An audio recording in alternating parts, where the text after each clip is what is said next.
변방 목사의 아침 묵상 2023년 1월 25일 수요일 아침입니다.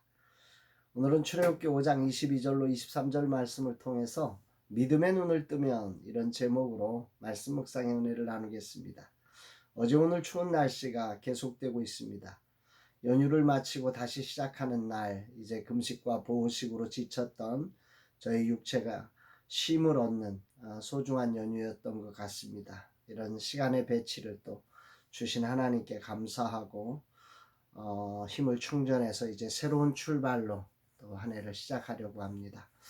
여러 계획이 있었지만은 일단 몸을 추스리는 것이 우선이라고 생각되어서 소중한 쉼을 갖고 이제 새로 출발하는 날 주님의 말씀에 귀를 기울여 봅니다. 모든 경기 지표가 불안과 두려움으로 표시되고 하반기는 더 어렵다고 하는 여론이 팽배한 때에 주님은 어떤 말씀으로 이 새로운 시작의 날을 축복해 주실까?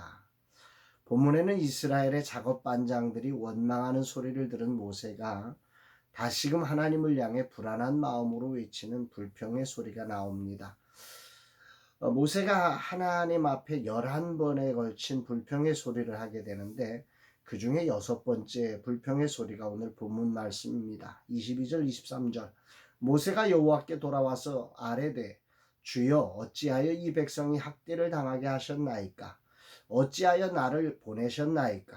내가 바로에게 들어가서 주의 이름으로 말한 후로부터 그가 이 백성을 더 학대하며 주께서도 주의 백성을 구원하지 아니하시나이다.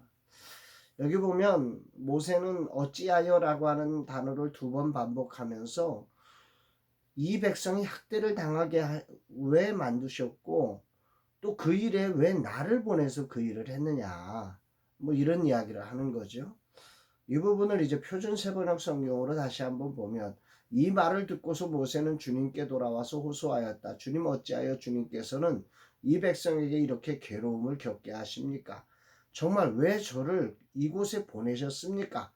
제가 바로에게 가서 주님 이름으로 말한 뒤로는 그가 이 백성을 더욱 괴롭히고 있습니다. 그런데 주님께서는 주님의 백성을 구하실 생각을 전혀 하지 않고 계십니다. 이렇게 말씀하는 거죠. 왜 저를 이곳에 보내셨어요? 하나님이 일하시지도 않으면서 왜 나를 이곳에 보내셔서 이런 고난을 보게 하십니까? 뭐 이런 투입니다.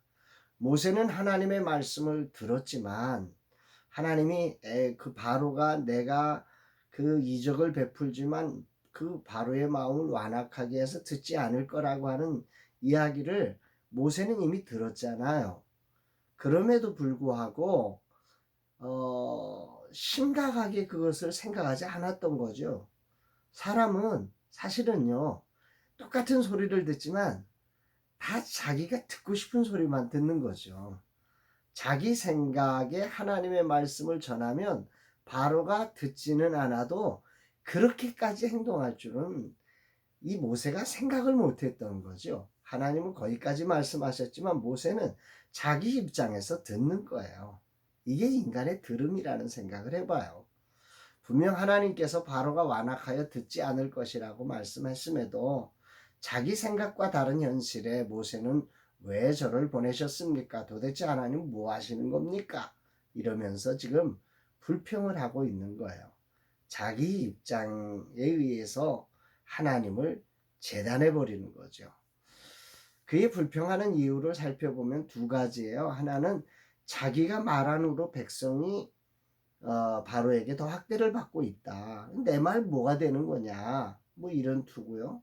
또 하나는 그렇게 백성들이 학대를 받는데 하나님 왜 가만히 계시느냐. 이렇게 학대를 받게 했으면 빨리 오셔서 구원하셔야지. 왜 구원 안 하시고 이 학대를 지켜만 보고 계시느냐. 뭐 이런 불만인 거죠. 인생이 가지는 믿음이 얼마나 얄팍한 것인가 라고 하는 것을 생각하게 됩니다. 우리가 하나님을 믿는다는 것은요, 사실은 자기 생각을 믿는 게 아니잖아요. 믿음은 자기 생각대로 펼쳐지는 게 아니라 하나님의 뜻을 신뢰하는 거잖아요. 지금 당장 모세의 말을 바로가 듣는 것이 믿음이 아니에요.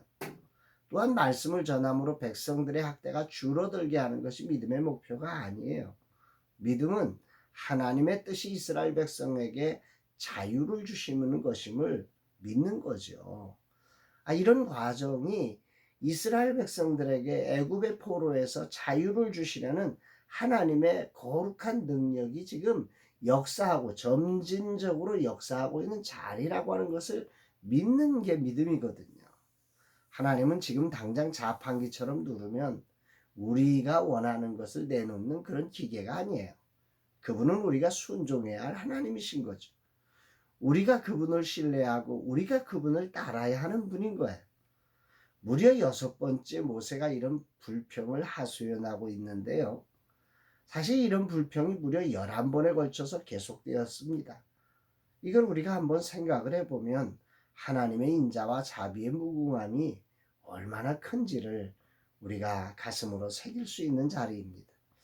우리의 믿음이 얼마나 얄팍한 믿음인지, 그러나 그럼에도 불구하고 그런 얄팍한 믿음을 책망하고 끝내시지 않고 그런 모세의 불평을 받아주시며 그 믿음을 한 걸음씩 전진시켜 주신 하나님의 은혜를 찬양하고 그 하나님께 감사를 올려드리게 되는 아침인 것 같습니다.